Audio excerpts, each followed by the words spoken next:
Give me a little countdown. YouTube, what's up? Live from Portland, Oregon.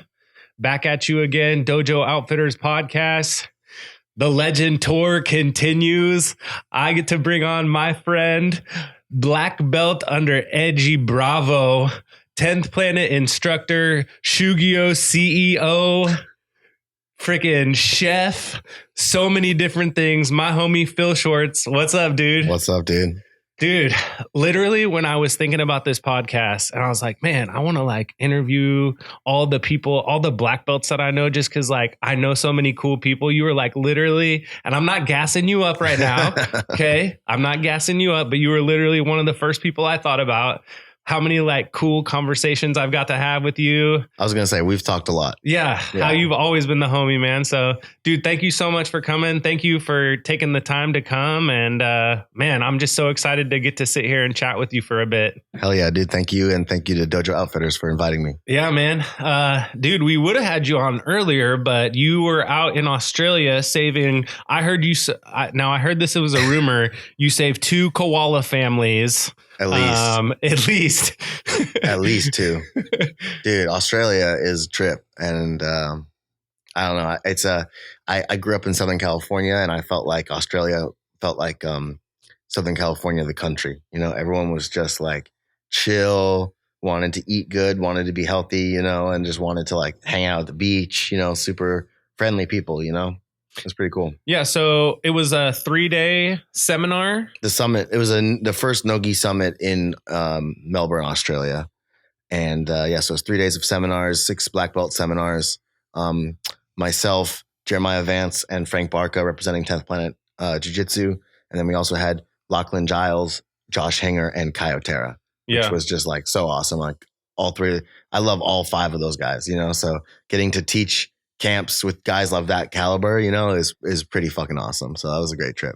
Dude, that's so crazy that you got the opportunity to go all the way to Australia, meet all the cool people out there. I follow your Instagram at Phill Schwartz. Hit him up, hit him with the follow. Quick plug.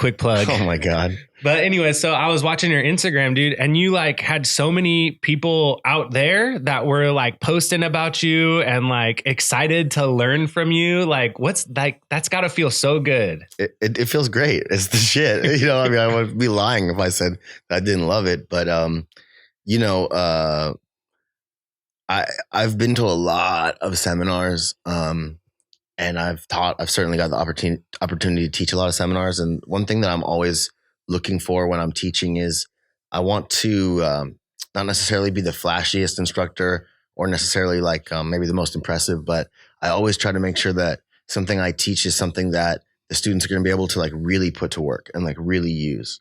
And I think that that's something that's sort of like a trend for me in teaching is trying to not necessarily teach the flashiest jiu-jitsu, but make sure that it's something that's accessible and that people are going to be able to actually put to work. Because the best feeling for me is actually someone when they hit you up 6 months down the road and they're like, dude, I came to your seminar, I learned this attack or that attack, and I did it. I put it to work. You know, that's the best feeling. That's awesome. That is awesome, man. How many Swifties have you hit? I was literally just going to tell you that because that's so crazy. That's what like to my mind, because that's crazy. You showed me a move one time at an open mat and you named it the Swifty because you are Phill Swifty Schwartz. Well, yeah. Anyways, one then the other. You showed it to me and like the next time rolling, I hit it. It was just because like, it's funny because it just, all it did was really just open my mind. It opened my mind to seeing that move in that position when before I had never seen it before. It had always been there, but I'd never seen it before. That's all. I mean, right. Like no one invents jujitsu. No one's ever inventing jujitsu. All of jujitsu exists and we are discovering it. We discover it. We uncover it. We're like, what do you call them? Not architects. Damn, that weed is strong. Archaeologists, yes. You know, because think about it. Like, I was actually just talking to a student about this, but think about it. Like, the student was asking, how would jujitsu work on a chimpanzee? Right now, let's just talk about just normal jujitsu for a second.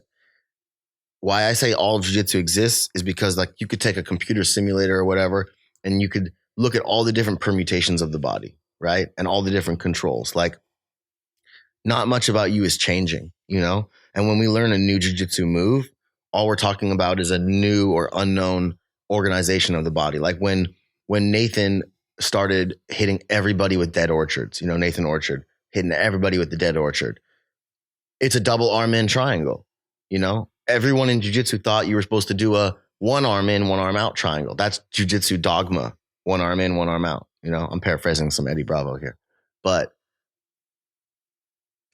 a double arm in triangle, it's not like it wasn't possible. It's just people weren't doing that, right? So if you look at all the different possible combinations of how your body can move and how someone else's body can move, there's just things your body does and things it doesn't do, right? Mm. And so that's all of jiu-jitsu right there, you know? And so sometimes like when I want to think about something new, sometimes I'll just think about like, okay, I know what my body can do. I know what someone else's body can do. What if I do something like this in this position? Like recently I started playing leg lock ideas on people's arms. So I'm like trying to omoplata you, but I'm trying to omoplata you thinking like heel hook in a weird way, if that makes sense. Yeah, it does to me. Dude, I'd say like you've really blown up in like the last 2 years or so. You put on a submission grappling tournament, and then what I think really blew your name up was the Shugyo invitational. That was freaking awesome. Where'd that come from? That's a big question. It came from a lot of places. It came from a lot of people. You know, it came from having gone to so many tournaments and seen so many, competed and understood so many different rule sets, you know, and every rule set has their own strengths and weaknesses. But something that I've always thought is that the rules dictate the play. The rules dictate the play, right? Meaning anybody is going to try to win by whatever rule set is available, right?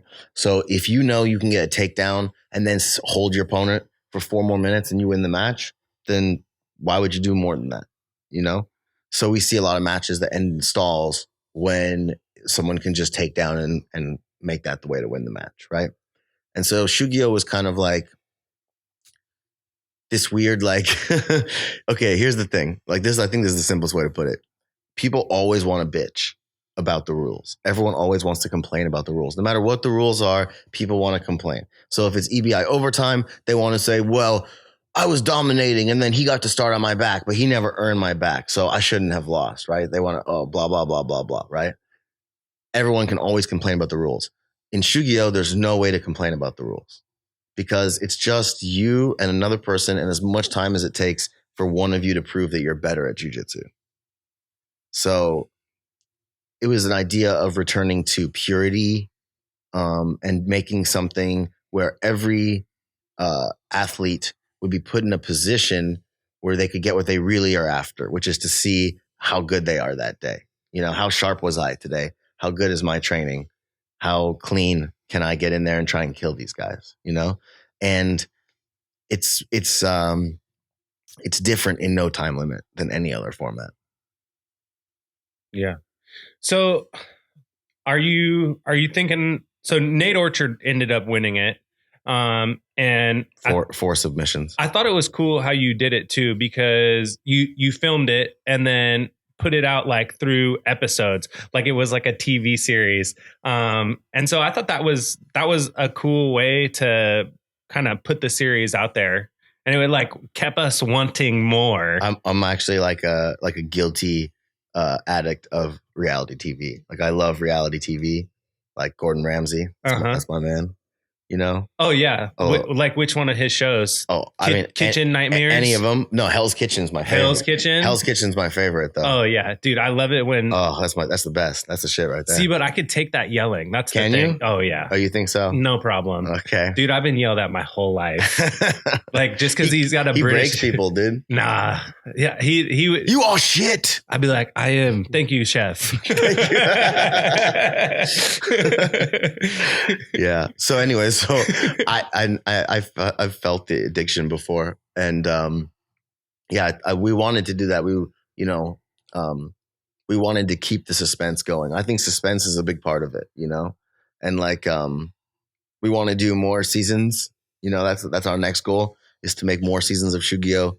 But who knows? Who knows when they're going to come out? I mean, that's the thing. Is like, I'll tell you, we want to make more of it, but like, surprise is a big part of it, and I think that the more suspense there is, the more excited you can get about something.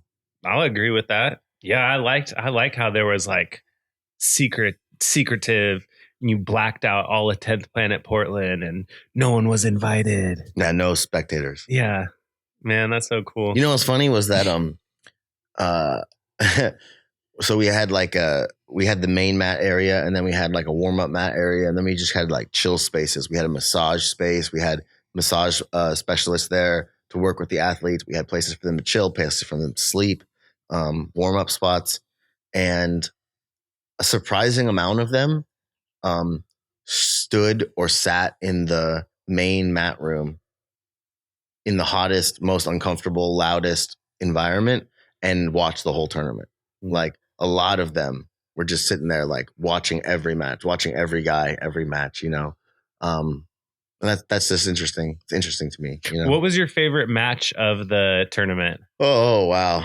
My favorite match. The one with Keith Krikorian that went over an hour. The 71-minute match. Dude. That's an amazing match. That was a battle. It's a battle. And I still haven't put out. There's 3 matches that I haven't released the full version of. I'm going to release them. And that's one of them, the full version of that. All 71 minutes of it. And it's like, when you watch the highlight, you're like, oh my God. But when you watch when you see the full match, I mean, we were sitting there, and no other match had been longer than like 15 or 16 minutes. And so we were sitting there with our timers out going, okay, 15 minutes. Okay, 20 minutes, like looking at each other like, dude, 25 minutes. You know what I mean? And then you're just like, 45 minutes. Like, what the fuck? And just time ticking, and these guys are getting so sweaty. Like, they're like just dripping in sweat. They probably lost 4 pounds in that hour, and, and at one point at the hour mark, we had to break them and put dry rash guards on them and dry off the mat, because they were just slipping and sliding on each other, not really going anywhere. And then after we broke them and dried everything off, then about 17 minutes after that, then there was a submission. They still fought for another 20 minutes before there was a tap. Dude, did you talk to either one of them after the match? Yeah, we interviewed them both. Oh my gosh, I need to watch that again. Yeah, that's an episode. Dude, just to have the heart. All the episodes of Shugyo are on YouTube for free. So if you haven't seen Shugyo, you can visit our YouTube channel, YouTube.com/Shugyo, SHUGYO, and you can find everything there. Dude, and I'll vouch for him. I watched all the matches, and it was really fun for me. Yeah, some of our audio was a bit spotty. We didn't have a professional audio engineer like we should have, but I guarantee on season 2 the audio will be much better. Yeah. So dude, fans can. For me, it was all fans can look forward to that. For me, it was the action. Of course, you know what I mean? For sure. I know, but it's like, hey man, if they're not talking shit about you, you're not doing something right. You know what I mean? So it's all good. It's like I appreciate the criticism of the internet, because we're gonna get better. Dude, I love haters. Yeah, for sure. You know what, dude? Haters make my day. Because if you don't have any haters, you're not doing anything. So Bam Leinhart was the director of Shugyo and just like creative genius behind it, and like all of the awesome production was his work and his contribution. And we joked about it all the time, but it's like, yeah, like, what are you going to tell a hater? Like, hey man, I'd like to give you a full refund. You know what I mean? Like, we're creating something that no one else has ever done the way we're doing it, and we're giving it to you for free. So you can complain, but like, do you want a refund? You want your money back? Like, what are we going to do? You know? Yeah. So you don't have to watch this video. yeah, you don't got to watch it, you know? But it's like, but a lot of people, it's funny because like after we finished it, you know, we were obviously really proud of it, but also, you know, it's hard when you create anything and you put it out there, people want to jump on and chop you up, you know, and just criticize. So, to be part of that is cool. It's interesting, but it does make you feel like, man, like the thing that you just did, maybe like it could have been better. Or like you should have done this, you should have done that. It makes you kind of question yourself a little bit. And I had other people come up to me and say like, I wouldn't change anything about it. They're like, just keep it. It should be exactly like it is, you know? It's perfect, you know?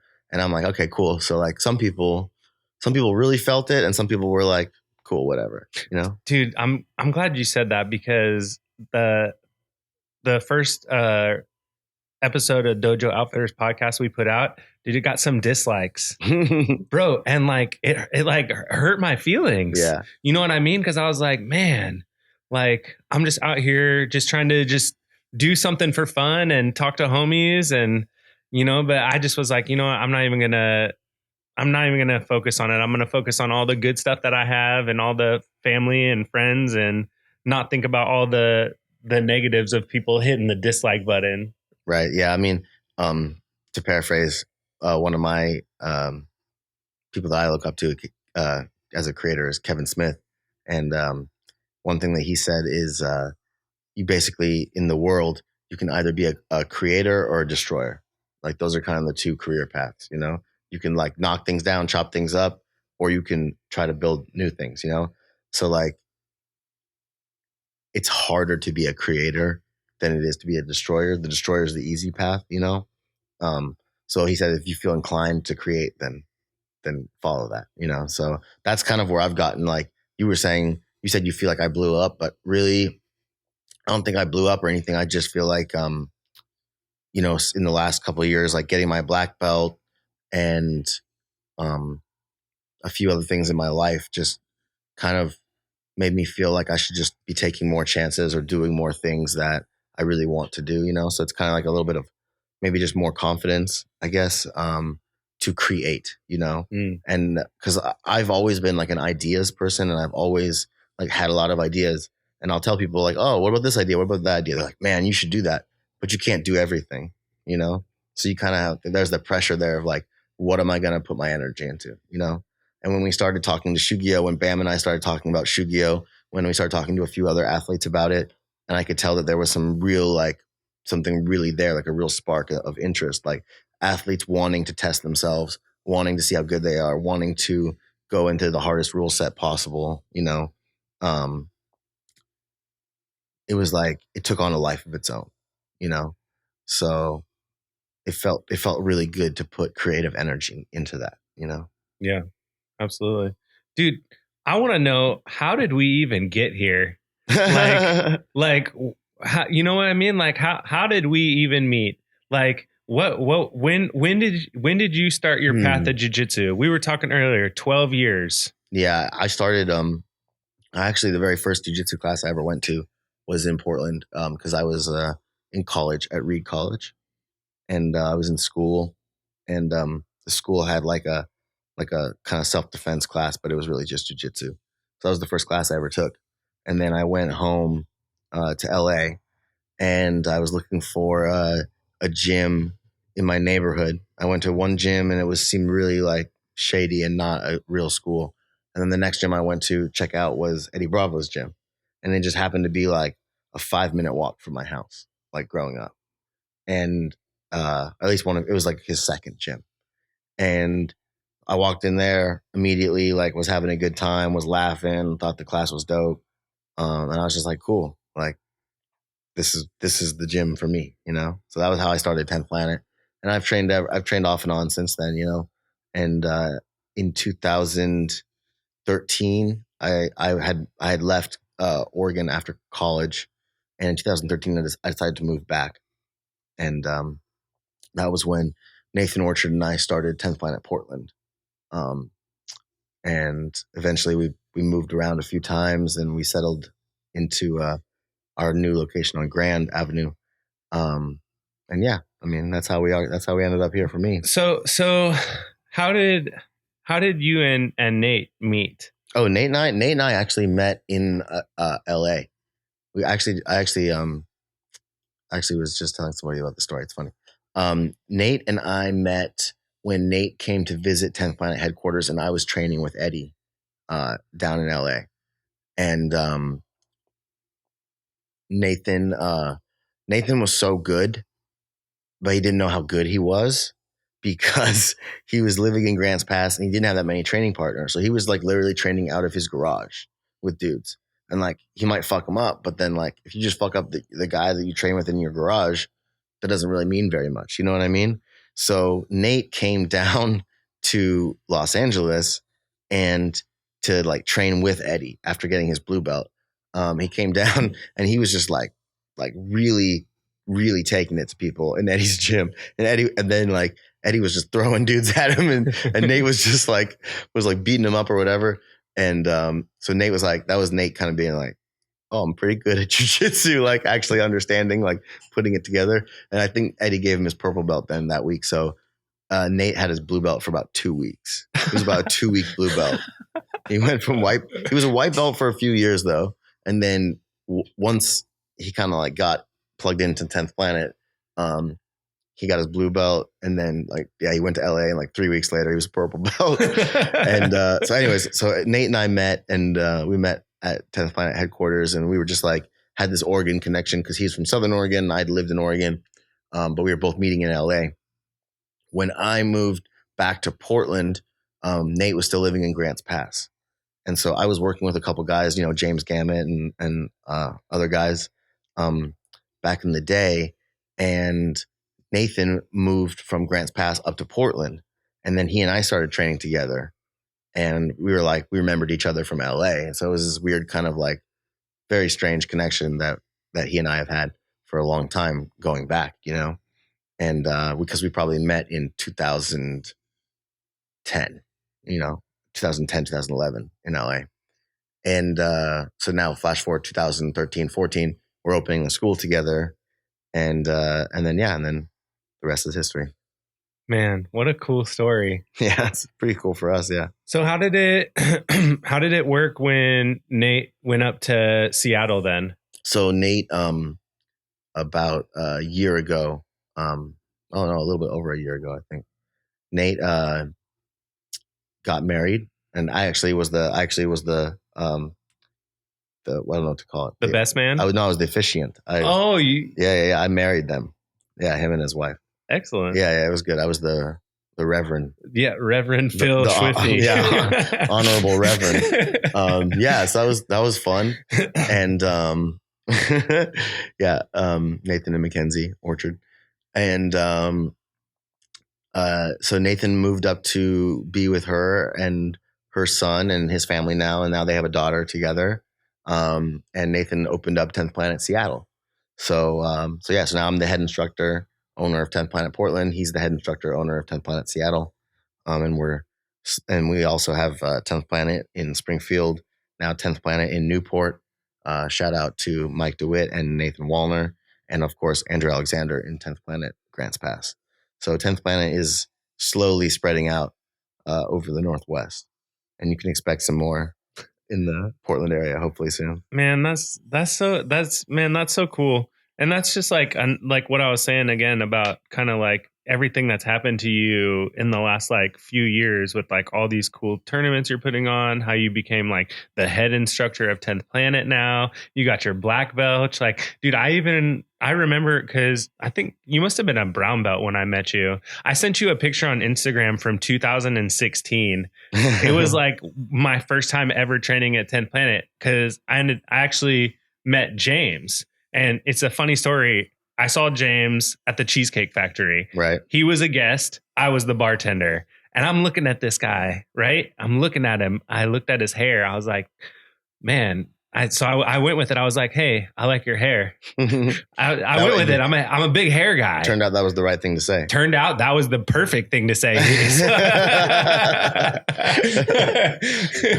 And anyways, so he ended up inviting me to come out to check out one of his classes. And that was how I met everyone from 10th Planet. And dude, without him, like, I don't think I ever made, I don't know. Life is funny, right? Like, yeah, we have 10th Planet Portland. We run a open mat for the whole community, 6 to 8 p.m. every Friday night. So everyone's welcome. There's no fees. It's totally free. So I meet a lot of people who are brave enough to come down. Because it's weird. Like sometimes it's like some people just come in and they're like, man, everyone was really nice. It's like, what did you expect? Like, did you expect everyone to be really mean? Like, yeah. No, like, yeah. So anyways, I meet a lot of people when they come down to roll. Dude, why don't more people have open mats? It seems to me like yours is the most famous open mat, but like, you know what I mean? Like Henzo Gracie, Portland, Aaron Milam used to have a really good open mat that I think they got so busy they just had needed more classes. So they don't have an open mat anymore. Impact Jiu Jitsu Clackamas has a pretty big open mat. We have a big open mat. But yeah, I mean, I think that open mat is great. I think that anybody that tries to keep their students kind of like insulated from other experiences is not a good instructor. I think you want your students to roll with lots of people, lots of different styles, And I think that like that kind of it to me, it's a little bit like ancient kung fu, and you got all these different clans and they're all kind of like testing themselves against each other, and it's like, damn, if you're, it's like some people got the tiger claw and some people got the crane style, you know what I mean? And it's like, dude, when you roll with some dude and you're like, oh, you're a judo black belt, yeah, I can feel that, you know what I mean? Or when you roll with someone and you're like, damn, okay, you're an expert in leg locks, okay, I can see how that's gonna be a new problem for me. So I personally love cross training. So I think that more people should have open mats and should be friendly. Oh, dude, me too. But people are scared too. Right? There's some fear there. I don't know. But yeah, I've probably been to like 50 of your open mats on Fridays. Like, I just love going. All the people there are cool. Thank you, man. Always fun rolls, even with you. Phil's nice. Everyone, if you're nice to him, he'll be nice to you. Yeah, don't spook the bear. Yeah, just don't do that. Yeah, that's the best advice you can get. That's the best advice. Just if you want to have fun with black belts, just don't spook the bear. So yesterday was what do they call it now? The Oregon Submission Showdown or no. Ground Warrior? It was Ground Warrior. Ground Warrior yesterday. Yeah. So long day at the office yesterday. Ooh, yeah, it was a long day at the office for sure. And I got there in the morning to watch some gi matches, and then I had a whole day of no gi, and it just goes on and on. But man, it was good. We had a good showing. Team did well. I told my it's cool because we have competition team on Sundays at the gym. So I actually taught competition team today, and we had a few people who competed yesterday show back up to competition team the next day. That always shows you the right mentality. It's like if you just competed yesterday, today is when it's the clearest in your head. It's so clear what you need to work on, And so anyways, they showed up, and I was telling them that, competition is always a story of the good, the bad, and the ugly, and it's like, sometimes there's, every time you go to a competition, you're going to see some really good stuff. You're going to see some bad decisions, and then you're going to see some, what the fuck was that, and yeah, that's it. But anyways, the guys and gals and kids learned some good stuff and had fun. That's the most important thing. We had 10th Planet. We had like 25 people competing. So it's good. I mean, I think personally, from my own experience, like, I know that competition helped forge me, and like something that I was kind of discussing recently was the idea of,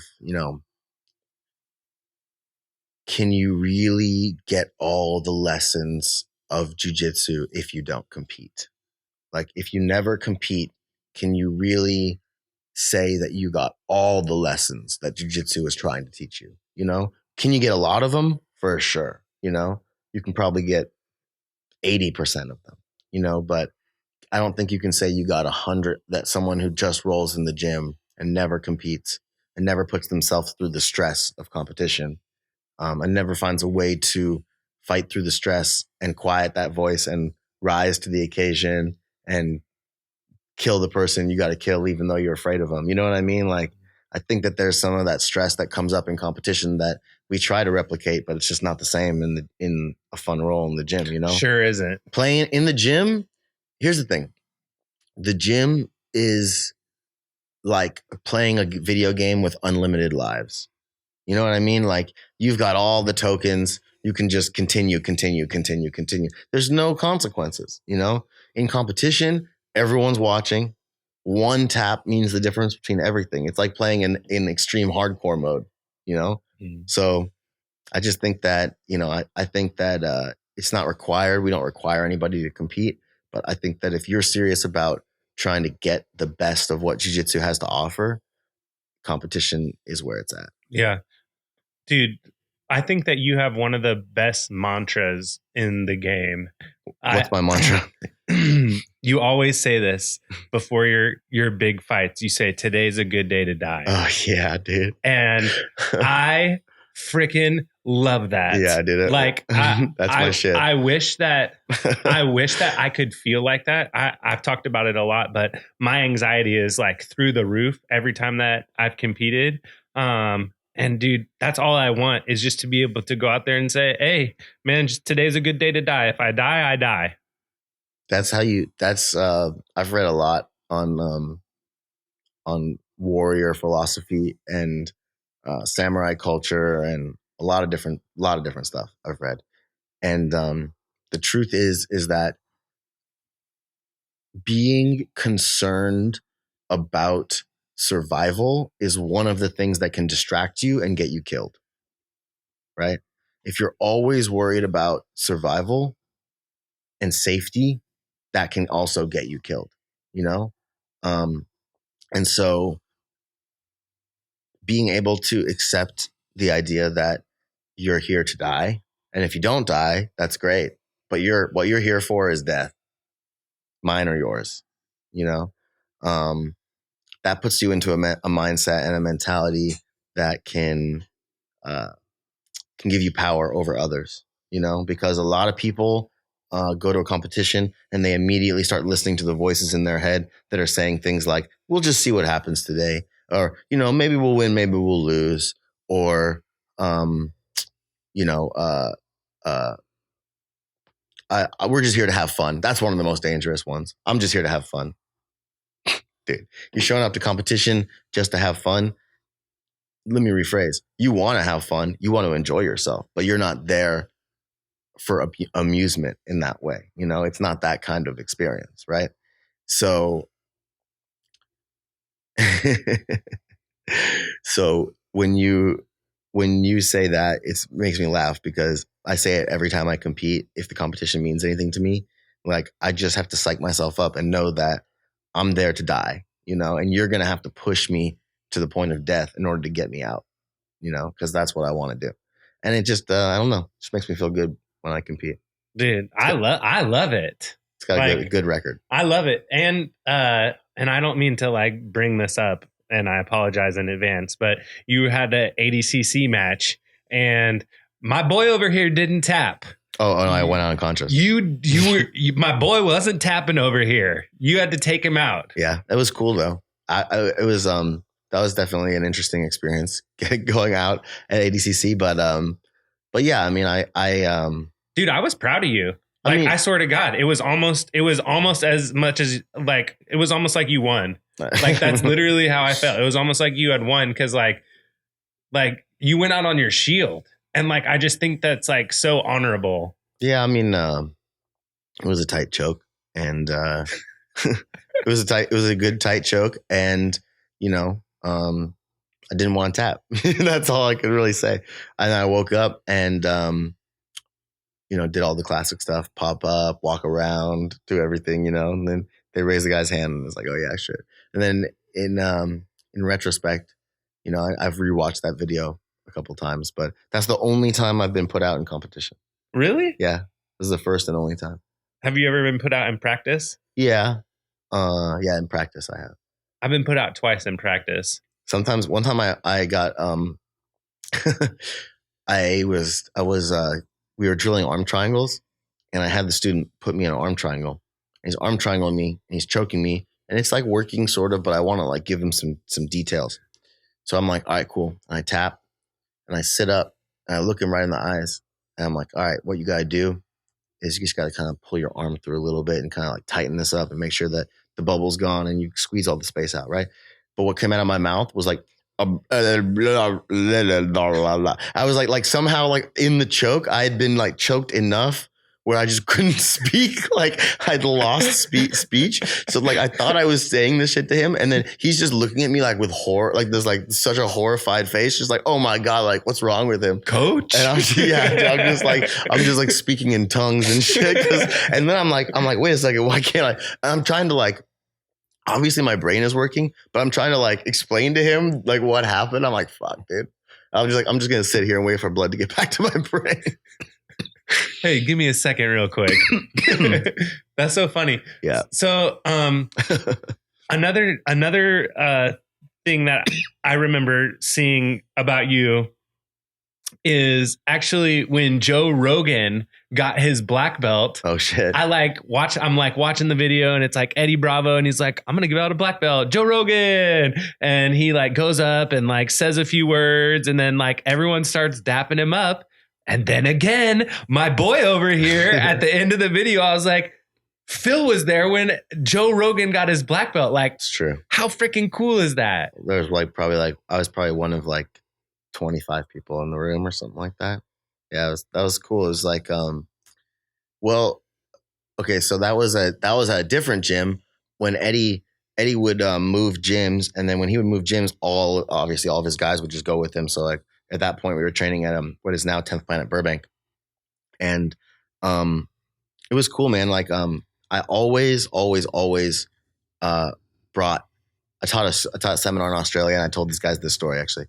So I always brought 2 joints to the gym, one to smoke before practice, one to smoke after practice. And a lot of times, not all the time, but a lot of times, Eddie and I would smoke after practice, and that was like one of our little routines. So like every 3-4 nights a week after practice, we would like practice would end, and Eddie and I would like look at each other, and be like, "You got the joint, I got the joint. All right, cool. I'll see you outside in like 10 minutes. We would like shower up, go outside, like smoke that joint. And after a while, it became really cool because if anybody really cool was in town, then we would end up like going outside and like smoking a joint with them, And so like so many times, like so many like cool pro fighters that came through, it was just me and Eddie outside smoking a joint. And then, Dan Hardy or Ronda Rousey or like anybody would just come through and like hit the joint, and then like you just like have cool people in training that day. And like quite a few times, when Joe would come, we would all go outside and smoke. And then you're just sitting there like, can't believe it, because you're just like stoned in an alleyway and you just finished training, and now you're like watching a live taping of the Joe Rogan podcast, because it's just Eddie and Joe just going back and forth like this, and like no one's saying shit. There'll be like 10 guys there just listening, and Eddie and Joe are just like hitting the fucking ball back and forth. You know what I mean? And everyone's just like, this is sick, So like, it would always be cool when Joe would come in and train. And I remember one time, Joe and I were in the locker room together, and I was like, man, this shroom tech stuff, this shroom tech sport, which is cordyceps mushrooms, is like super helpful. Like it really helps you. Like get your stamina back and your energy back, cordyceps mushrooms. And I was like, yeah, Joe, like I'm taking like 2 of these every practice. It kicks ass. And he was like, oh, I'm taking 5. And I was like, tough, dude. Anyway, so he was like, Joe Rogan was like a brown belt for like 6 years or something like that. Or like he was a brown belt for a really long time. And he didn't give a fuck. He was a monster. He would just he'd choke me a bunch of times, just rear naked chokes, guillotines. He's just built. His build is really good for front chokes. You know what I mean? Or just taking your back and choking you and shit. And so yeah, so when he got his black belt, that was that was like hyped. And Eddie Bravo gives black belts out, or gives belts out the best way, which is that, you know, I don't know, everyone has a different style, but Eddie's style I love. And it's basically, he pulls the belt out and everyone's like, ooh, ah. And then he starts talking about you without using your name, you know, and he'll just say, this guy has done this, he's done this, he's done this, he's done this, he's done this. And it's heartbreaking too, because you see people, like there's been people in the crowd where, you know, 3 people think they're about to get promoted. They're like, it's me he's Hold talking on, about. that's me. Oh, yes. I always stay and clean up after class. You know what I mean? Like, it's like you think you're, Not me. Yeah, not me. but in that way, even though it seems like sadistic, but it's actually like, it's really helpful because it checks you. You know what I mean? And you're just like, everyone needs that. Like, everyone needs to be checked to the point where like, you got to get kicked in the gut so many times to the point where you don't even care when your next promotion is. You know, if you're like a purple belt and you still really care about when you're going to get your brown belt and you're not just like in it for life, you know what I mean? You probably need to get kicked in the guts a couple more times. Like, not just like not get promoted.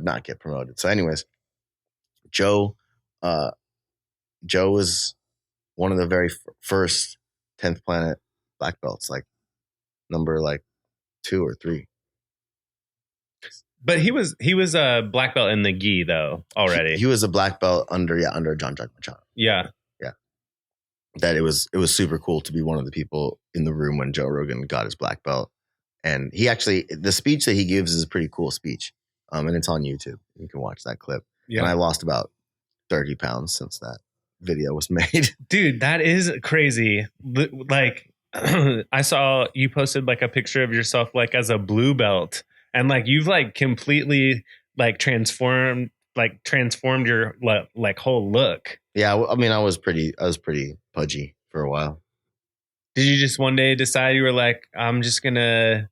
Was it like diet or anything, or you just? It was just jiu-jitsu. It was just lots of jiu-jitsu, and just I think jiu-jitsu kind of it kind of forces you, not forces you, but it offers you an opportunity to improve yourself in a lot of ways, you know?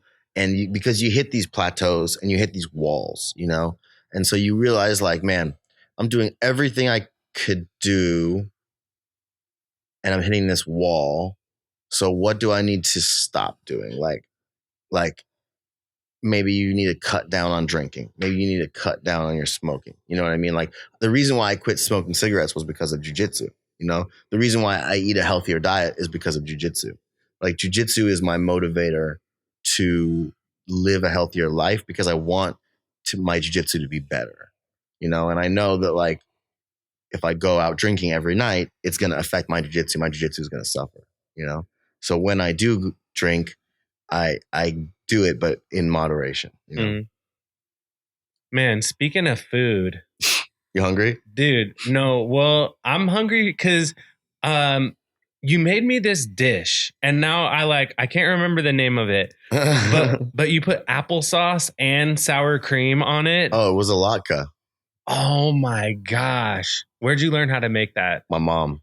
That was like one of grandma. Oh my goodness. That's old school Jewish comfort food. I was comforted. Yeah, it's the shit. They got like the old school recipe too. It's basically fried. They call it a potato pancake, but I mean, the way that I like them to be is more like a pretty deep fried hash brown that you throw applesauce and sour cream on. It's the shit. It was so delicious. Yeah. Have you always liked cooking? Yeah, pretty much since I was a kid. It's like my family always cooked a lot. Like a lot of meals were home cooked meals, you know, and we were lucky that way. And yeah, I just always I don't know. To me, cooking was like close to chemistry. It seemed cool. I've gotten better at cooking since I've been a bartender because it's like, oh, I can make good drinks. Right. Why? Because I just follow the recipe and I know the recipe exactly. Right. And cooking is the same thing. You just have to get better. Like when I first started making drinks, I probably wasn't great at making drinks. So I've gotten better. It's just following the recipe for me. And I've watched so much YouTube videos on cooking. It's ridiculous. The thing I think about cooking is that you have to, yes, you need the recipe, but you also have to taste everything, and like everything has to be to taste. And so it doesn't matter. Like if you like, sometimes the recipe's wrong, like a lot of the time the recipe can be wrong. Sometimes like there's some things where you just double the recipe like right away, like maybe double the amount of spices you're going to put in because it would just be bland if you didn't, or like some things they tell you to put like a certain amount of salt in, but that a big piece of meat needs a lot of salt, So actually what I'm really passionate about right now is smoking meat, meat smoking. That's what I'm the most into. Bro, you cooked a brisket slow. the other day? Yeah, you had some brisket. God, that was so good. I love barbecuing too. Yeah, I'm not the professional level yet. I'm super amateur, but I enjoy it. You're working your way there. I'm trying. Dude. Got a couple stripes on my belt. Tell me a good Eddie Bravo story. Oh my God. A good Eddie Bravo story? Yeah. I gotta tell you a good one, but I can't get him in trouble. Dude, what can I tell you about Eddie Bravo? Did you and him like click right away? Did he like you? I don't know if he even noticed me for a while. Like I was a white belt, how much energy you put into white belts, but eventually, guys that stick around, Eddie was always super cool to me. Eventually, I was like his uke for a long time. And for like 6 months or something. And you learn a lot when he's demonstrating on you, I'll tell you a good story. So he's notoriously like a pretty rough demonstrator. Like he'll move you around, and like kind of like in the like Sakuraba style, like he'll be armbarring you and you'd be like really like letting him know that you're like trying to tap, and it's cool. And so like I've learned so much just from like feeling his movement in addition to like listening to him. And man, dude, sometimes I smoked a little bit too much before class, but also Eddie Bravo likes to talk. And so there'd be some times where, like he'd have me in rubber guard and I would just be sitting there, just sitting there, like posture broken, just chilling, daydreaming basically. And he'd be talking to the class and I'd just be daydreaming. And then he'd be like wanting me to do something as the uke. And so like he'd start like kind of being like, and then if the guy does this, and then he would give me like a shake or something and just kind of like, oh, like wake me back up. Oh, got you, coach. Yeah. Okay. Yeah. Sorry, coach. This is like not quite fall asleep, but sometimes I would daydream off when he would tell a long story. Dude, my sensei is notoriously big and also a talker. Mm-hmm. And one time he was showing a move from reverse Kesa and he like went on a tangent. Well, while he's on this tangent, I'm like on the bottom of his, reverse Kesa and he's just smashing all his weight into me while he's like telling a story to this. And I mean, like not a short story. Like he told like 2 stories and I'm over here like dying, like trying to get my breath back. Yeah. So that was one time, but yeah, man, Eddie Bravo is the man. And, it was hard. It was hard to leave. It was hard to leave 10th Planet HQ because it's such an awesome place, but, now that I see what we've done in 10th Planet Portland, I know, it was the hard choice, but it was the right choice, But it's got to be fun for you running your own school though too. Yeah, it's fun. It's great. It's an amazing experience to run my own school. I never thought I was going to be running my own school.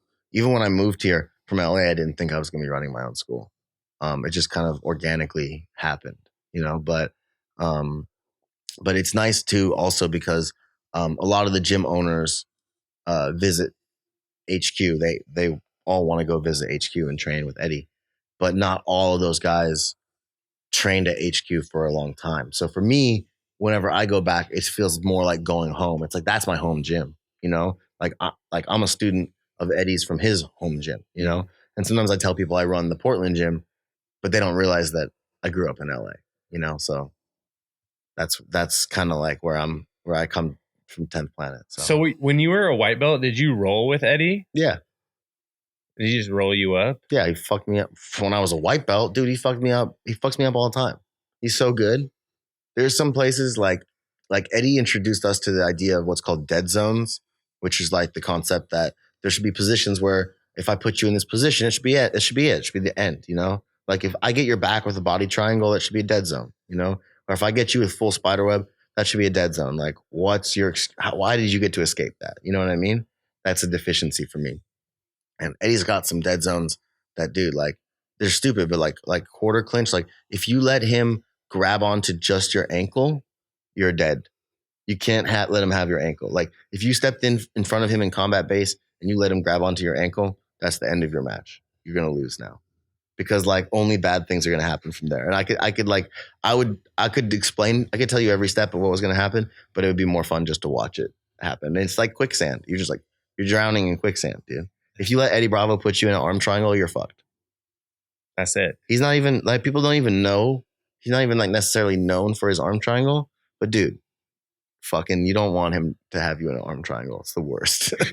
I'm PTSD as fuck from his arm triangles. Dude, I think, yeah. And he taught you the worst thing that you've ever done to me. One time you had me in an arm triangle and the arm triangle was bad. And then you just put that nice neon belly right there. Oh, dude, that's 100% an Eddie Bravo move. And I said, get me out of here right now. Yeah, dude. I remember he's done the same thing to me so many times. Like, I've almost puked because of it. Like, he's choking you in an arm triangle, but he's so flexible that he'll basically do like a headstand and then bring his kneecap into your sternum and just sit on your chest while you're getting arm triangled. And now you're getting like it's worse than knee on belly. You know, it's knee on sternum, you know? Neon life. Yeah, you're dead at that. You just can you imagine getting arm triangled and then getting the air squeezed out of you? Yeah, that's terrible. I actually can. Yeah, you actually can. I actually know exactly what that feels like. Maybe you can share the love, dude. Pay it forward. Where's my phone? Let's get some fan questions real quick. All right. I had a few people reach out. Yo, shout out to everyone who sent me a message. Hit me up, Chicken Bone BJJ. You know what's up. So yeah, Chase Hanna 10P. Oh, what's up, Chase Hanna? He wanted to know what it was like to train with Nate Orchard every day. Dude, it was the shit. It is the shit. Training with Nathan is the shit.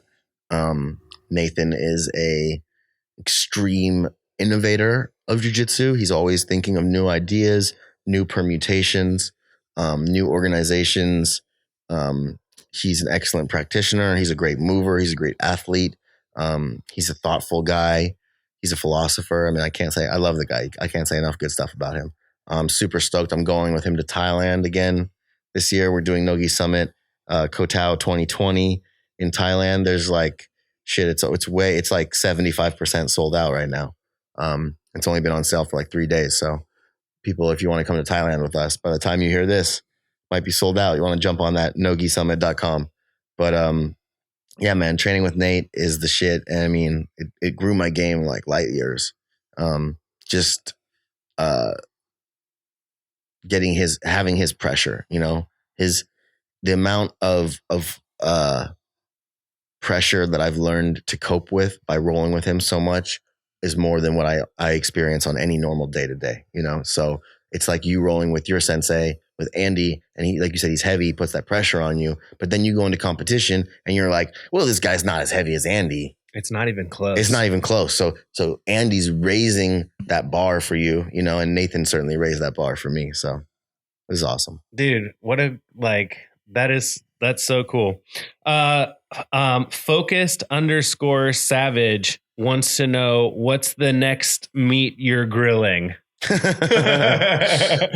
well, actually, that's actually a really good question because I don't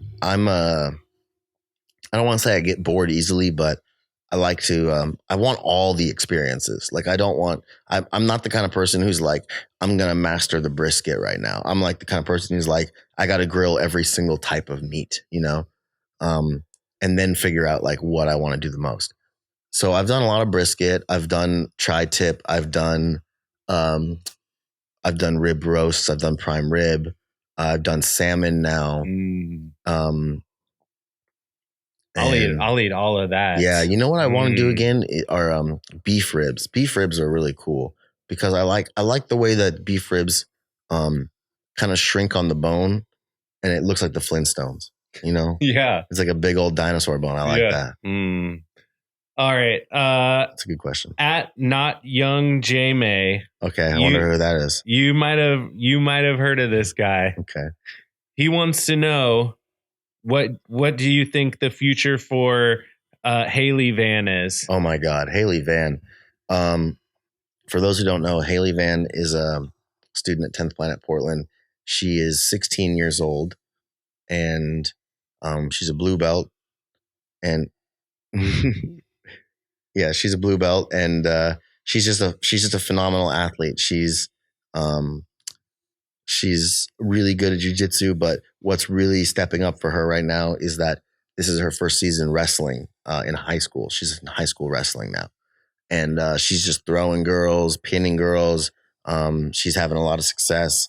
Her coaches think she might be a state champion, you know. But either way, like she has such a background. I think she's been training jujitsu for like 9 years already, you know. So now adding in that high school wrestling experience is just gonna take her to the next level, you know. So she could really do anything she wants. You think she'll be like a early black belt? An early black, if she sticks with it. Yeah. You know, I think it's crazy, like, because just the way that BJJ ranking works, you know, obviously we don't really want to have 15-year-old black belts, you know what I mean? But at the same time, it's like, damn, dude, sometimes you like, I'll go teach a seminar and you're like, okay, how long has everyone been training, you know? And you got a bunch of adults who have been training for 4 years, and you'll have some kids that have been training for 9 years, you know? And you're like, okay, these are the people that like I can talk to about jiu-jitsu. Like these guys are the ones that have 9 years of experience, you know? Yeah. And like some of these adults are just still like fumbling through, dude. Kids are amazing. So they're talented, super talented. Man, the last thing I want to talk about before we get out of here, I know this podcast is kind of like released down later date, but today we got really sad news. One of my heroes growing up, someone that I followed around a lot, Kobe Bryant, passed away today. Super sad. I know you're an LA guy, and on your Facebook, you put kind of a message about like loving your life and, you know, kind of like being thankful. Yeah. I mean, I think that like it's hard because everyone thinks that they have like kind of a handle on death and dying and life. And I think that, you know, there's this misconception that if you're rich or if you're powerful or whatever, that you're somehow immune. And sure, like rich people have an advantage. They get all the healthcare and all that. But, you know, it comes for all of us. You know, death comes to quote a poem that I like, death comes with a crawl or comes with a pounce. There's a little bit more there, but, you know, Kobe, man, he had the most amazing life. Like he had a crazy life. Like if you think about like in terms of like, he's a 1%er of the 1%, you know? And I don't mean that in the like social way. I mean like of all the kids that wanted to grow up to be any kind of professional athlete, he made it as a professional athlete, had the longest career, had like a 20-year career, you know, basically played the game as long as the game can be played, you know, and was arguably one of the most successful to ever play the game, you know? And so, damn, I mean, he did it, you know, he did it. And I got to be careful because sometimes I feel like I was thinking about that this morning and I was like, man, like it just makes you feel like you have to really, really live every day, you know, because he's not immune either, you know? And he was just, to be honest, like according to the news stories, he was taking his kid to basketball practice or soccer practice or something. His daughter was on the plane with him too. And some other people as well, another family. And, you know, they were doing something pedestrian. They were doing something normal. You know, they weren't doing something like super dangerous, you know, for them. And I remember growing up, you know, Kobe used to take a helicopter to practice and to the games and stuff. That was like That was how big of a deal he was.